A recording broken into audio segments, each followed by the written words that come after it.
제가 어릴 때 솔로몬의 재판 이야기를 동화처럼 듣고 자랐습니다.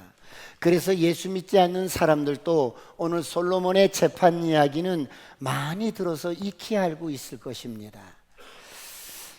서로 내 아이라고 내 아들이라고 주장하는 두 여인의 시비를 지혜롭고 탁월한 솔로몬 왕이 진짜 어머니를 가려냈다는 이야기는 3000년 전의 사건이지만 자식을 둔 모든 부모님들의 여러분 로망이었습니다. 우리 자녀가 솔로몬 같은 지혜, 솔로몬 같은 지혜를 주옵소서, 이런 로망이었습니다. 그 유명한 솔로몬 재판 이야기가 오늘의 이야기입니다. 사랑하는 성도 여러분, 우리가 어떤 사람과 사건을 이해할 때 누구로부터 들었던 선지식이 여러분 있다면 그 선지식 때문에 그 사람을 바로 알지 못하고 왜곡할 때가 있어요. 잘못된 선지식과 선입견 때문에 우리는 때로는 사람을 오해할 수도 있고 그 사건을 이해하는데 방해가 될 수도 있습니다. 사랑하는 성도 여러분, 오늘 본문은 하나님께서 왜 여기에 기록하셨을까요? 하나님께서 오늘 이 본문을 통해서 우리에게 무엇을 교훈하기를 원하실까요?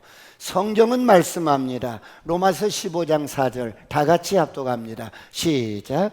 무엇이든지 전에 기록된 바는 우리의 교훈을 위하여 기록된 것이니 우리로 하여금 인내로 또는 성경의 위로로 소망을 가지게 함이니라. 무엇이든지 전에 기록된 바는 우리를 교훈하기 위해서 기록한 것입니다. 여러분, 성경은 우리를 교훈하기 위해서 기록하신 것입니다. 그렇다면 오늘 소개되는 본문은 하나님께서 우리에게 무엇을 교훈하기를 원하실까요? 솔로몬의 지혜와 총명을 드러나기 위함일까요? 그러나 성경은 사람의 지혜나 사람의 어떠함을 드러내는 그런 칭송하는 책이 아닙니다.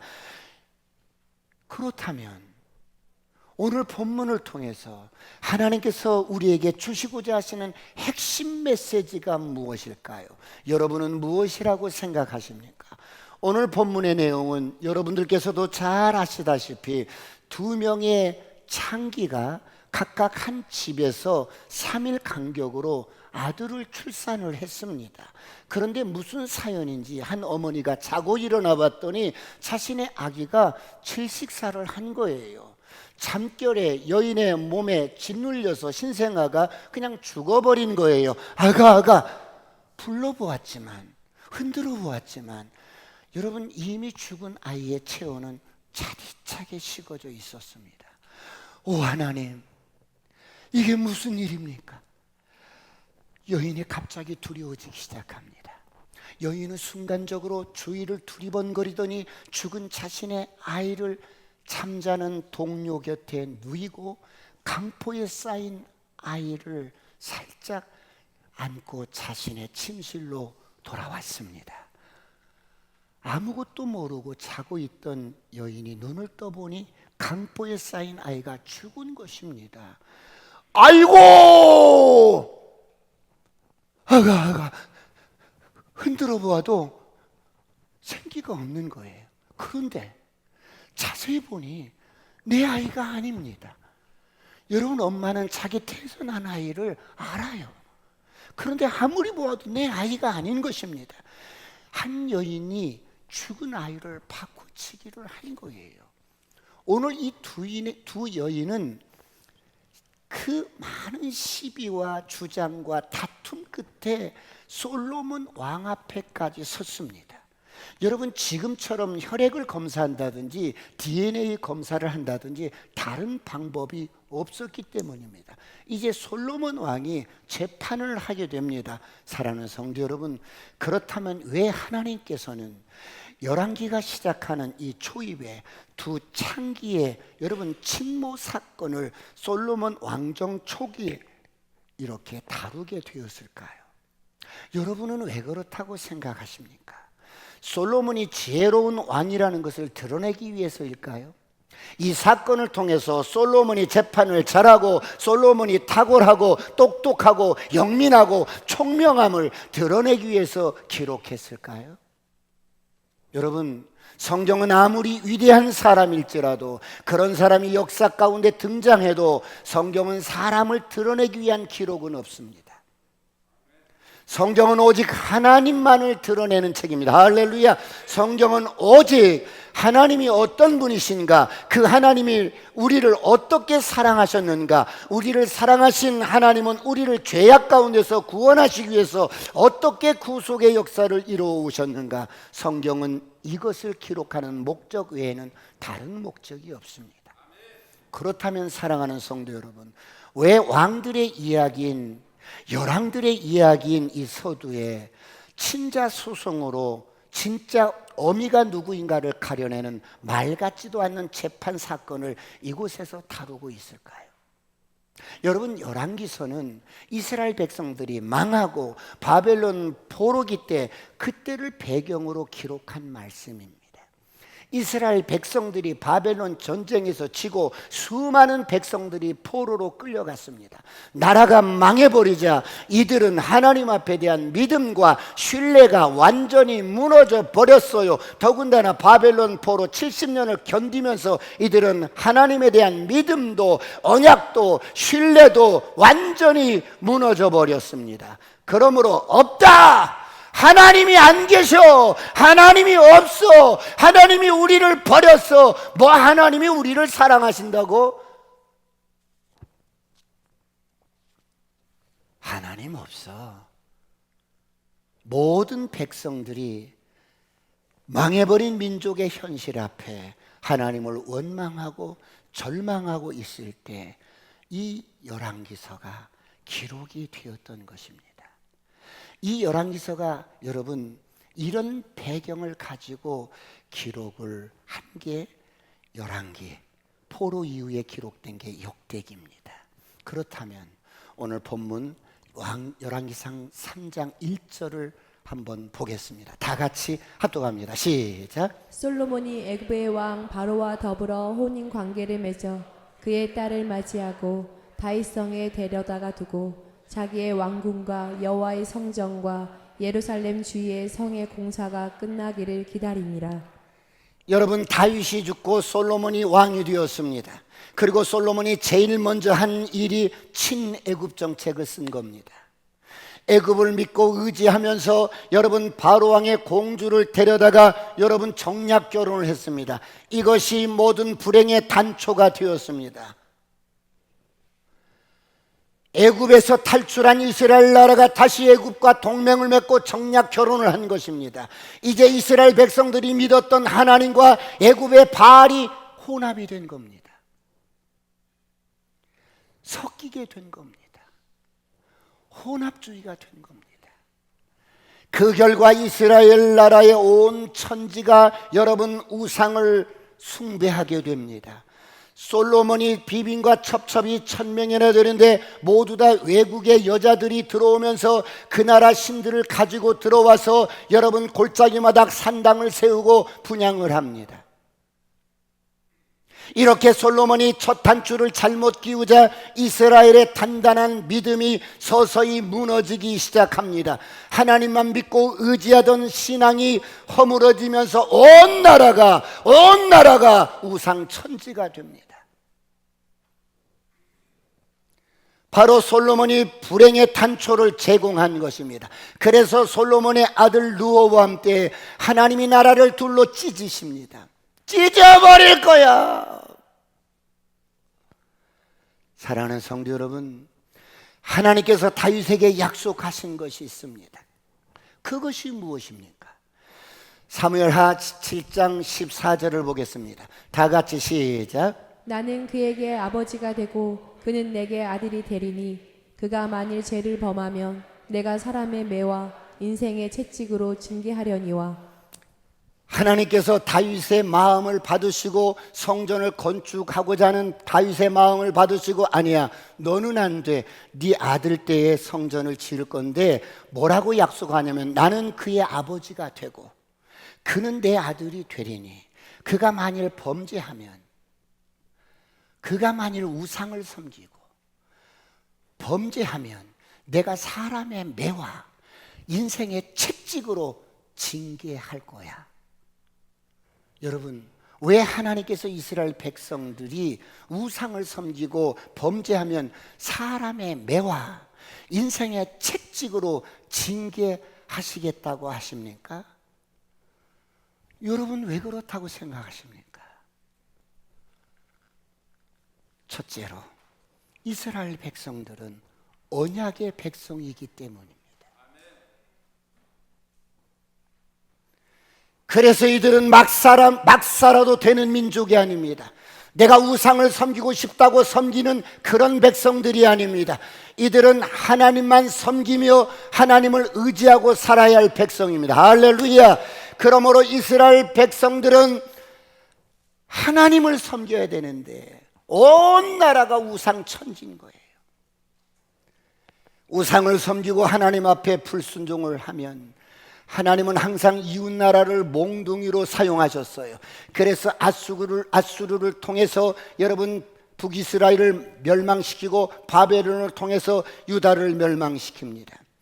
이렇게 하나님께서는 이웃 나라를 인생의 매와 때로는 채찍으로 이스라엘 백성들을 징계하시고 여러분 채찍하셨습니다. 그래서 그들이 우상을 버리고 하나님께 회개하고 돌이킬 수 있도록 징계를 하셨습니다. 그런데 솔로몬 시대부터 온 나라가 우상 천지가 됐어요. 솔로몬 아들 르호보암 때 이스라엘 나라가 남북으로 분열이 됩니다. 하나님을 떠나서 지독하게 우상을 숭배하던 북쪽은 아수르에 의해서 망해버리고 정신을 못 차리던 남쪽 유다도 바벨론을 통해서 망해버립니다. 남쪽 유다가 여러분 바벨론에 무너질 때 예루살렘은 완전히 폐허가 되었어요. 똑똑한 사람이나 사람 구실이나 모양을 갖춘 사람은 모두 다 바벨론으로 끌려갔습니다. 그리고 힘없고 병든 사람만 폐허가 되어버린 고토에 예루살렘에 남게 되었습니다. 이렇게 되어버린 민족의 현실 앞에 이스라엘 백성들은 완전히 하나님에 대한 믿음이 무너져 버린 겁니다. 그래서 이스라엘 백성들은 하나님에 대한 왜곡된 생각을 했습니다. 하나님은 솔로몬부터 시작된 우상 숭배가 온 나라의 천지가 우상 숭배가 되자 이런 이스라엘 나라를 돌이키고 구원하시려고 이웃나라 바벨론을 들어서 인생 채찍으로 때리시고 몽둥이로 때리셨어요. 그리고 이들을 바벨론 포로 생활로 끌려가게 해서 70년 동안 지나게 하십니다. 이것이 이스라엘 백성들을 살리고 회복시키시려는 하나님의 계획이었습니다. 그런데 이들은 이런 하나님의 뜻과 계획을 모른 채 없다! 하나님이 있으면 이럴 일이 없어. 뭐 하나님이 전능하신 분? 우리를 이렇게 비참하게 만드신 분? 바벨론 신에게 지신 분이야. 뭐 우리를 사랑하셔? 우리를 사랑하시면 이런 고난 가운데 우리를 던져두셔? 하나님은 살아계신다고 다 부질없는 소리야. 우리를 버렸어. 이스라엘 백성들은 하나님 존재 자체에 대한 불신이 만연합니다. 그래서 하루하루가 죽음의 나날들을 살아갑니다. 죽지 못해 살아가는 이스라엘 백성들은 이제 아무런 소망도 없고 절망 가운데 휑하니 두 눈은 초점을 잃은 채로 죽지 못해서 살아갑니다. 평소에 예수를 잘 믿고 고난 가운데 던져지면 이런 소리를 하면 이해라도 하는데 우상을 섬기다가 하나님은 찾지도 않다가 이들이 지금 이런다는 거예요. 이렇게 망해버린 여러분 민족의 현실 앞에 소망을 잃어버린 이스라엘 백성들이 원망하고 불평하고 여러분 절망 가운데 이들이 여러분 어때요? 주저앉아 있을 때 한 선지자가 붓을 들어서 열왕기서를 기록하기 시작합니다. 그렇다면 사랑하는 성도 여러분, 이 열왕기서를 기록한 1차 목적과 독자가 누굽니까? 바로 조국이 망해버린 채로 바벨론의 포로로 끌려간 이스라엘 백성들이었어요. 지금 바벨론에 망해버려서 절망과 좌절 가운데 던져진 예루살렘에 남겨진 백성들이었어요. 자신들이 저지른 우상숭배와 불신앙의 죄의 결과로 나라가 망하고 폐허가 되었는데, 그런 자신들의 죄에서 돌이키지 않고 하나님을 원망하고 자신들의 죄 때문에 이렇게 나라가 망하고 폐허가 되었는데도 하나님을 탓하고 하나님이 우리를 버렸다고 하나님을 원망하고 절망하고 있는 거예요. 여러분, 이것이 열왕기서를 기록한 역사적인 배경이었습니다. 이런 관점에서 오늘 솔로몬 재판을 보시겠습니다. 그렇다면 지금 두 창기가 와서 서로 내 아들이라고 주장합니다. 오늘 본문 다시 한번 16절부터 잠깐 보겠습니다. 16절부터 시작. 그때 창기 두 여자가 왕에게 와서 그 앞에 서며, 한 여자는 말하되, 내 주여, 나와 이 여자가 한 집에서 사는데 내가 그와 함께 집에 있으며 해산하였더니, 내가 해산한 지 사흘 만에 이 여자도 해산하고 우리가 함께 있었고 우리 둘 외에는 집에 다른 사람이 없었나이다. 그런데 밤에 저 여자가 그의 아들 위에 누움으로 그의 아들이 죽으니, 그가 밤중에 일어나서 이 여종 내가 잠든 사이에 내 아들을 내 곁에서 가져다가 자기의 품에 누이고 자기의 죽은 아들을 내 품에 누였나이다. 아침에 내가 내 아들을 젖먹이려고 일어나 본즉 죽었기로, 내가 아침에 자세히 보니 내가 낳은 아들이 아니더이다 하매, 다른 여자는 이르되, 아니라 산 것은 내 아들이요 죽은 것은 내 아들이라 하고, 이 여자는 이르되, 아니라 죽은 것이 내 아들이요 산 것이 내 아들이라 하며 왕 앞에서 그와 같이 쟁론하는지라. 왕이 이르되, 이 여자는 말하기를 산 것은 내 아들이요 죽은 것은 내 아들이라 하고, 저 여자는 말하기를 아니라 죽은 것이 내 아들이요 산 것이 내 아들이라 하는도다 하고, 또 이르되 칼을 내게로 가져오라 하니 칼을 왕 앞으로 가져온지라. 솔로몬 왕 앞에서 두 여인이 자꾸 이 살아있는 이 아들이 내 아이라고, 또 저 여자도 내 아이라고 자꾸 이렇게 주장을 합니다. 그러자 여러분, 이 이야기를 듣고 솔로몬이 어떻게 결론을 내려줍니까? 추상 같은 명령을 내립니다. 여봐라, 칼을 가져오너라. 시퍼런 칼날이 등장합니다. 그리고 솔로몬이 명령을 내립니다. 판결을 내립니다. 다시 한번 24절, 25절 다 같이 합동합니다. 시작. 또 이르되 칼을 내게로 가져오라 하니 칼을 왕 앞으로 가져온지라. 왕이 이르되 산 아이를 둘로 나누어 반은 이 여자에게 주고 반은 저 여자에게 주라. 여봐라, 너희들 다투지 말고 공정하게 심판하자. 모든 사람들이 지금 솔로몬의 판결을 기다리며 솔로몬을 주시하고 있습니다. 여봐라, 저 아이를 칼로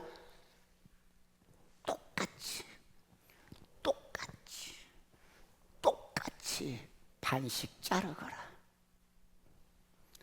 반반 똑같이 쪼개어서 반쪽은 이 여인에게, 반쪽은 저 여인에게 주거라.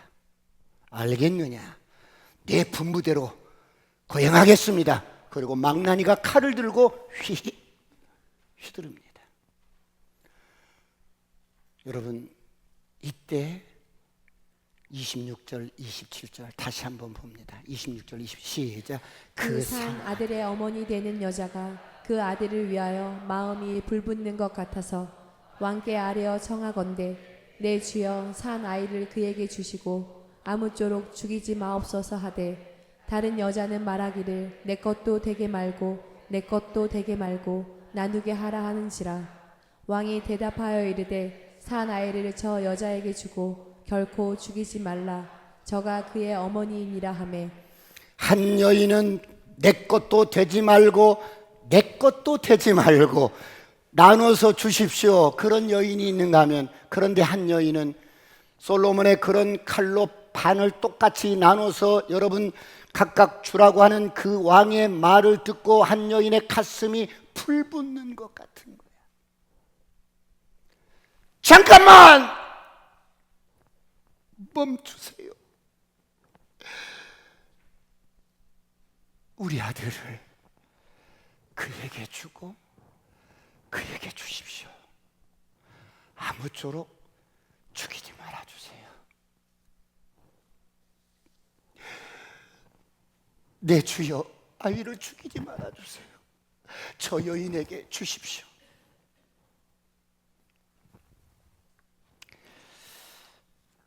사랑하는 성도 여러분, 이것이 어미의 마음입니다. 여러분, 우리는 이 부분에서 감탄을 합니다. 와우, 솔로몬 대단하군. 와우, 어떻게 이런 판결을 했지? 칼을 가지고 와서 아이를 쪼개라는 명령에 의해서 친엄마가 드러납니다. 100%이 여인이 친엄마입니다. 그래서 솔로몬의 영민하고 똑똑한 지혜로 이 사건이 지금까지 회자가 되고 있습니다. 사랑하는 성도 여러분, 그런데 이 사건의 진정한 의도가 무엇입니까? 누가 진짜 엄마냐, 누가 진짜 엄마냐 아니냐, 그것을 가리는 데 목적이 있는 게 아니에요. 이 사건은 지금 이스라엘 백성들에게 주시고자 하시는 교훈이 뭐예요? 진짜 어미의 마음은 어떤 마음이었냐, 어떤 마음이었느냐 하는 것입니다. 자식을 살리기 위해서 진짜 어머니의 마음은 어떤 마음입니까? 두 번째, 진짜 어머니의 마음은 자식을 포기해야 합니다.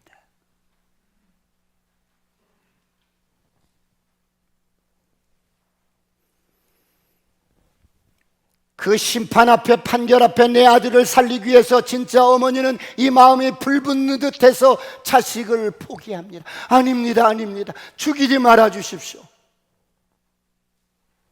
그래서 진짜 어미의 마음은 두 번 죽음을 당합니다. 사랑하는 성도 여러분, 왜 진짜 어미가 두 번 죽음을 경험합니까? 첫 번째, 잠에서 깨어나 보니 자기 품의 아기가 죽은 거예요. 얼마나 끔찍한 죽음을 경험합니까?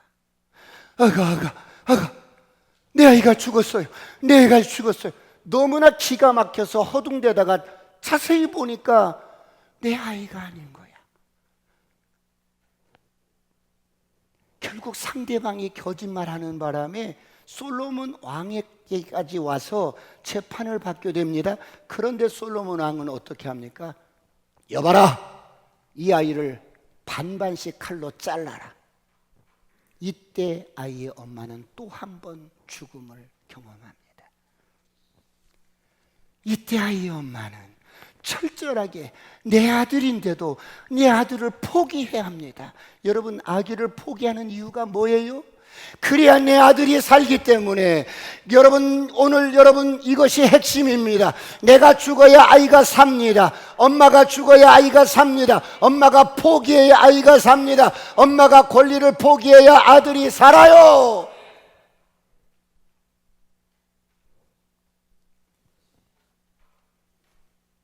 그렇다면 도대체 이 사건과 지금 바벨론 포로와 폐허가 되어버린 여러분 예루살렘 그 백성들과 무슨 관계가 있단 말입니까? 에레미야 31장 20절을 보겠습니다. 다 같이 합독합니다. 시작. 에브라임은 나의 사랑하는 아들, 기뻐하는 자식이 아니냐. 내가 그를 책망하여 말할 때마다 깊이 생각하노라.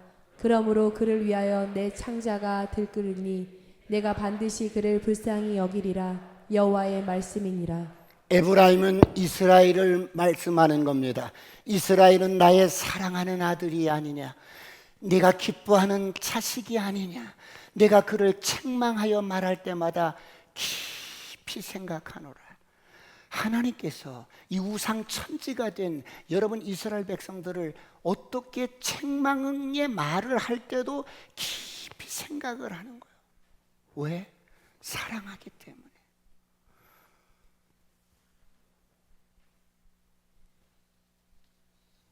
하나님이 이스라엘 백성들 우상에 빠지고, 여러분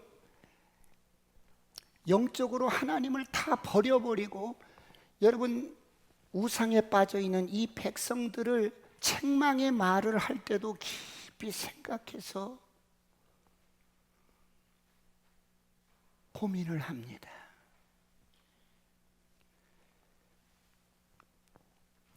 이스라엘 백성들은 언약의 백성이요, 이 백성들을 떨고 버릴 수가 없어. 왜? 이 백성들을 통해서 하나님 나라가 여러 번 세워지고 그 백성의 다윗의 혈통을 통해서 이 땅에 예수 그리스도가 오셔야 하기에. 할렐루야. 그런데 이 백성들이 전부 우상에 빠진 거야. 온 나라가 우상 천지가 된 거야. 이들을 어떻게 하지? 하나님이 깊이 생각하시고 이 백성들을 살리시고 회복시킬 수 있는 방법, 돌이키고 회개할 수 있는 방법, 또 생각하시고 또 생각하시는 방법이 이웃나라 바벨론을 들어서 회초리로 때리는 거예요. 고통스러운 방법을 선택하신 거예요. 그러므로 이사야서 49장 14절로 15절은 말씀합니다.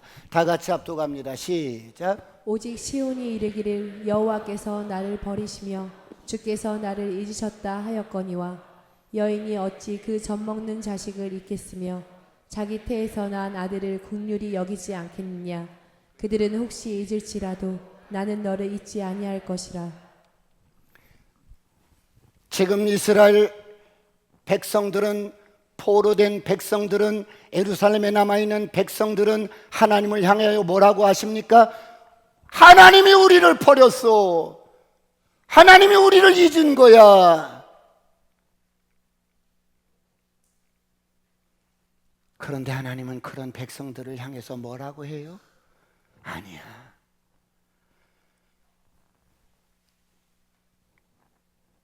여인이 어찌 그 젖먹이의 자식을 잊겠느냐.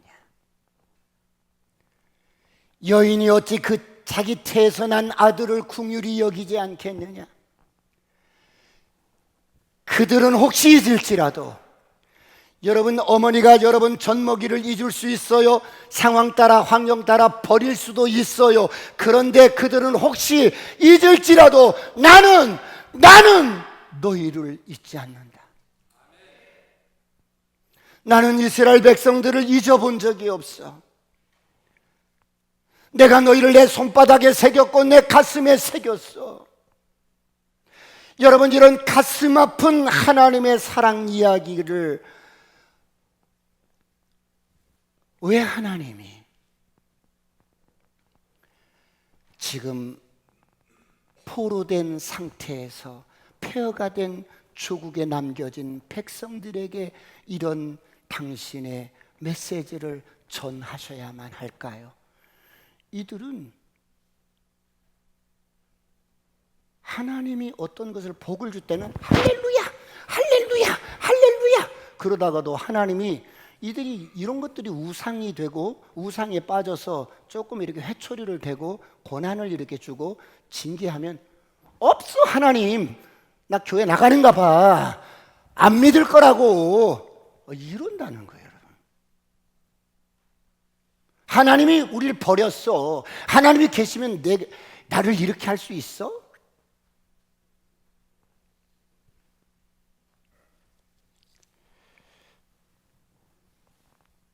이렇게 육신으로 가득한 이스라엘 백성들을 돌이키게 하시려고 하나님은 바벨론을 통해서 이들을 멸망시키고 징계하시고 포로 생활 70년을 여러분 고통 가운데 두셨습니다.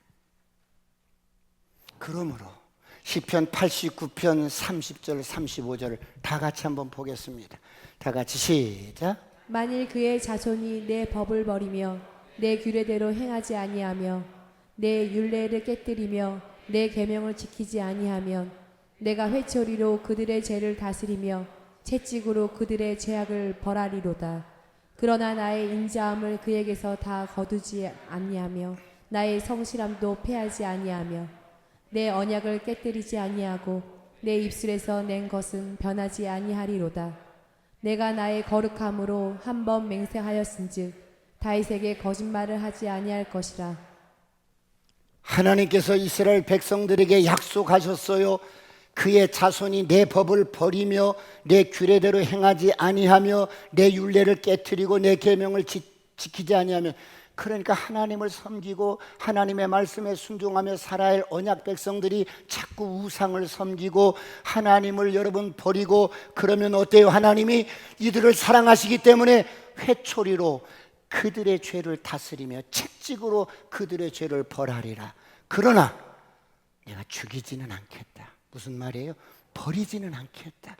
나의 인자하심을 거두지 않겠다. 나의 성실하심을 내가 거두지 않겠다. 내 언약을 깨트리지 아니하고 내 입술에서 맹세한 것 변하지 않을 거고, 그래서 다윗에게 약속한 것 거짓말하지 않을 거야. 하나님이 이렇게 당신 자신을 맹세하면서 백성들에게 이렇게 약속을 한 거예요. 오늘 혹시 다른 것을 혹시라도 그래 내게 돈이 된다면, 금덩어리를 가질 수만 있다면 그게 뭐 우상이든 뭐가 어때? 혹시라도 그런 우상을 마음속에 두고 있으신 분은 선포합니다. 떠나갈지어다, 떠나갈지어다, 떠나갈지어다. 여러분의 마음속에서 내려놓으시길 축원합니다. 이것이 하나님의 본심입니다.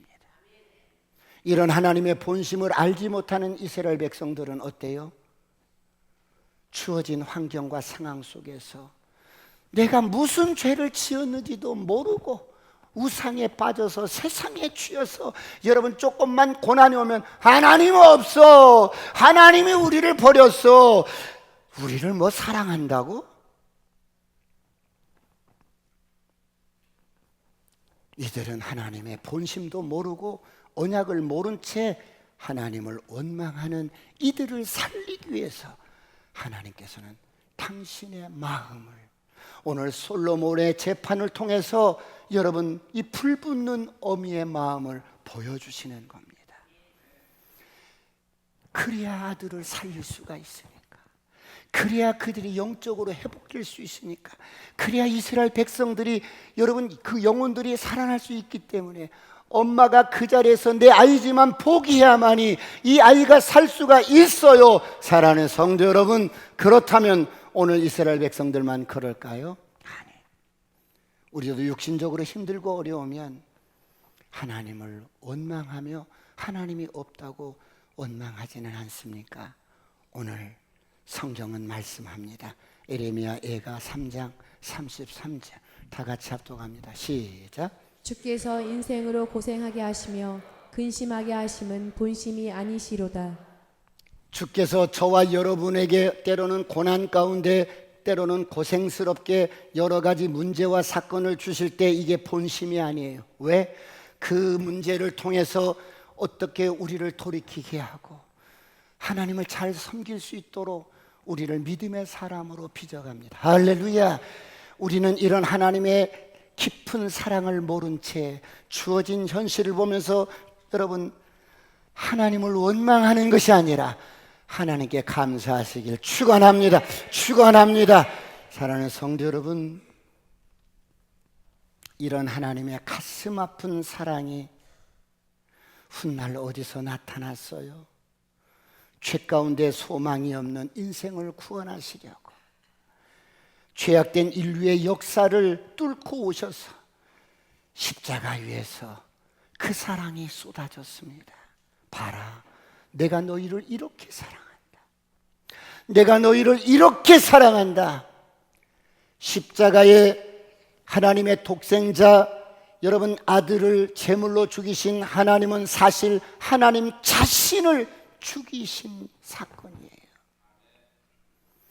하나님께서 당신을 포기한 사건이에요. 그래야만이 우리를 살릴 수가 있는 거예요.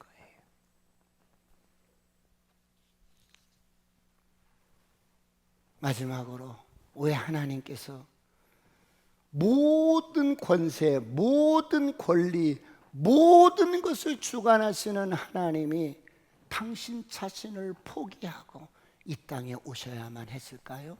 세 번째, 우리가 그래야만이 살기 때문에 우리를 살리시려고.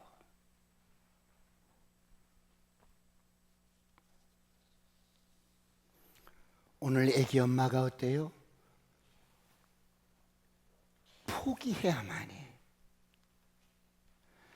포기해야만이 그 아들을 살릴 수가 있는 것처럼, 오늘 이 재판은 솔로몬의 총명을 말하는 게 아닙니다. 이 재판은 솔로몬의 영민함과 총기에 관심이 없어요. 오늘 본문에 등장하는 아기 엄마는 왜 죽음 같은 자기 권리를, 진짜로 내 아들인데 내가 포기를 해야 한단 말입니까? 아들을 살리기 위해서.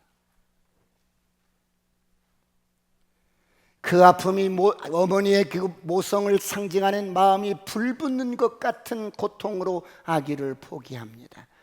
이런 어미의 불붙는 듯한 이 사랑이 먼 훗날에 하나님의 신실하신 언약을 따라 이 땅에 찾아오신 예수 그리스도가 갈보리 언덕에서 확증해 주셨습니다. 죄와 어둠 가운데 도저히 소망 없던 우리를 구원하시기 위해서, 하나님은 우리를 살리시기 위해서 하나님과 방불하신 아들 예수를 십자가에 죽여야만 했어요. 하나님께서 십자가에서 당신의 권리를 완전히 포기하시고 제물이 되어 주셨습니다. 그러므로 난 하리라. 나는 이 십자가만 사랑하리라. 할렐루야. 나는 이 십자가 예수를 사랑하리라. 그리고 나는 이 십자가를 자랑하리라. 할렐루야. 그러므로 갈라디아서 6장 14절은 이렇게 말씀합니다. 다 같이 합독합니다. 시작. 그러나 내게는 우리 주 예수 그리스도의 십자가 외에 결코 자랑할 것이 없으니 그리스도로 말미암아 세상이 나를 대하여 십자가에 못 박히고 내가 또한 세상을 대하여 그러하니라. 내가 세상에 대해서 십자가에 못 박혔어. 여러분, 십자가만 자랑하시길 축원합니다. 십자가를 자랑하지 않으면 우리는 다른 것들을, 별것도 아닌 것들을 자랑하게 돼 있어요. 그렇다면 왜 우리가 십자가를 자랑해야 합니까? 오늘 어머니의 사랑은 심판을 이겼습니다. 하나님의 사랑은 심판을 이겼습니다. 할렐루야. 그러므로 긍휼이 심판을 이기기 때문입니다. 사랑이 심판을 이기기 때문입니다. 여봐라, 반반씩 똑같이 잘라라. 내 것도 안 되고 내 것도 안 되게 나누어 주어라. 여러분, 이것이 세상의 방법입니다. 이것이 그 당시에 이집트 마트라는 지혜입니다. 이것이 세상의 방법이에요. 이것이 소위 정의라고 이름하는, 외치고 다니는 이 땅의 가치들입니다. 나누어. 똑같이 나누라고. 사랑하는 성도 여러분, 그런데 성경이 뭐라고 말씀해요? 야고보서 2장 13절로 보겠습니다. 13절을 띄워주세요. 야고보서 2장 13절 다 같이 시작. 긍휼을 행하지 아니하는 자에게는 긍휼 없는 심판이 있으리라. 긍휼은 심판을 이기고 자랑하느니라. 긍휼은 심판을 이깁니다. 할렐루야. 사랑은 심판을 이깁니다. 사랑하는 성도 여러분, 그렇다면 오늘 저와 여러분은 인생을 어떻게 살아야 할까요? 오늘 많은 그리스도인들이 아직도 세상의 이런 가치관에서 벗어나지 못해서 조금만 억울해도, 조금만 손해보는 일도 못 견뎌하는 거야. 나눠! 이게 옳고 그른 것이지. 늘 이런 옳고 그름의 논리 속에서, 시시비비 속에서 삽니다. 그런데 긍휼은 심판을 이깁니다. 사랑은 심판을 이깁니다. 내가 권리를 포기했더니 하나님이 그 권리를 찾아주십니다. 그렇다면 법대로 심판을 한다면 그 심판의 결과로 마땅히 죽어야 할 사람은 저와 여러분이에요. 우리는 소망이 없었던 사람, 어둠 가운데 아무런 존재감도 없었던 인생, 깊은 절망의 수렁 가운데 누군가 나를 좀 도와줬으면 좋겠는데, 아무리 몸부림쳐도 빠져나올 수가 없었어요. 그런데 이렇게 심판받고 죽어야 마땅한 인생인데 십자가에 나타난 하나님의 불붙는 마음이 저와 여러분의 죄에 대한 심판을 이겼습니다. 할렐루야. 하나님은 심판의 십자가에서 당신 자신을 스스로 못 박으면서 당신의 권리를 포기하면서 당신의 모든 것을 버리시면서 저와 여러분을 심판으로부터 구원해 주셨습니다. 그러므로 하나님은 우리를 죄로부터 해방시켜 주셨습니다. 죽음으로부터 해방시켜 주었습니다. 심판으로부터 해방시켜 주었습니다. 정죄로부터 해방시켜 주었습니다. 그러므로 성경이 말씀합니다. 로마서 8장 1절 2절 다 같이 합동합니다. 시작. 그러므로 이제 그리스도 예수 안에 있는 자에게는 결코 정죄함이 없나니 이는 그리스도 예수 안에 있는 생명의 성령의 법이 죄와 사망의 법에서 너를 해방하였음이라. 그러므로 이제 그리스도 예수 안에 있는 자에게는 결코 정죄함이 없다. 이는 그리스도 예수 안에 있는 생명의 성령의 법이 죄와 사망의 법에서 저와 여러분을 해방시켰습니다. 할렐루야. 옆 사람과 인사합니다. 내가 보통 사람이 아닙니다. 하나님께서 자기를 포기하신 십자가에서 철저하게 포기가 있었기에 오늘 우리는 그 사랑 때문에 영생을 얻게 되었습니다. 아버지의 사랑이, 아버지의 긍휼이 심판을 이겼습니다. 이것이 오늘 솔로몬의 심판 속에 숨겨놓은 아버지의 사랑이요 마음이었던 것입니다. 그렇다면 사랑하는 성도 여러분, 어떻게 하시겠어요? 우리는 아직도 이 아버지의 사랑을 알지 못한 채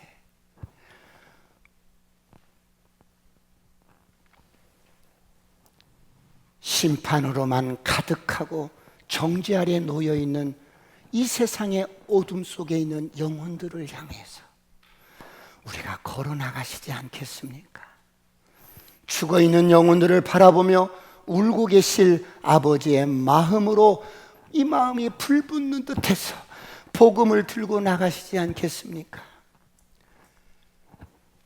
이 십자가에서 쏟아부어 주신 이 아버지의 사랑을 갖고 우리가 복음 들고 어둠을 향하여 나가시지 않겠습니까? 목사님, 나 바쁘거든요. 이번에 제주도 안 갈 거예요. 나 진짜 바빠요. 바빠. 나 바쁘다고요. 바빠요.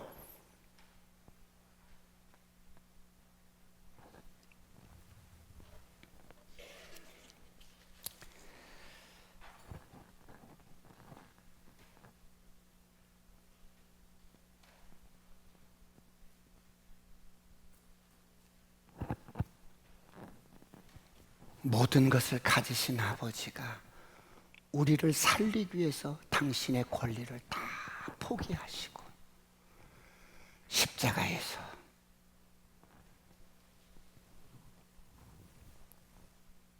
당신 자신을 죽이신 것입니다. 이 사랑 잊지 않고 살아가시길 축원합니다. 기도하시겠습니다.